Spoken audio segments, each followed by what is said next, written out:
இறைவனின் இயேசுவானவரம் என்னிடத்தில் கற்றுக்கொள்ளுங்கள் நிலைத்திருக்கக்கூடியதாக அமையும்.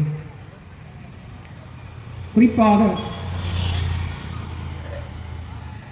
நாம் கற்றுக்கொள்கின்ற பொழுது அது வாழ்வை கூர்மையாக்குகின்ற தன்மையாகும், நல்வழிப்படுத்துகின்ற தன்மையாகவும் காணப்படுகிறது.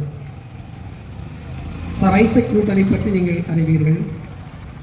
சர் ஐசக் நியூட்டன் அவர்கள் மறைக்கல்வியை கற்றதோடு கடவுளோடு ஒன்றித்து அவர் திருமறையை ஆராய்வார், மறைக்கல்வியை அதிகமாக கற்பார், வாசித்து வாசித்து புதிய சிந்தனையை ஆட்கொள்வார். தூரதிருஷ்ட கண்ணாடி, புவியீர்ப்பு விசை, திரவத்தில் உள்ள சலனங்கள் போன்ற கண்டுபிடிப்புகளையும் கண்டுபிடிக்க முடிந்தது. சர் ஐசக் நியூட்டனுடைய வாழ்வில் பெற்ற மறைக்கு கூர்மையும் நல்வழிவடைந்ததாக அமையட்டும். இரண்டாவதாக, மறைக்கல்வி வாயிலாக கடைபிடிங்கள். மறைக்கல்வியை கற்றுக்கொள்வது மட்டுமல்லாமல் நீங்கள் உந்துதல் பெற்றவற்றை கடைபிடிக்க வேண்டும். மறைக்கல்விதான்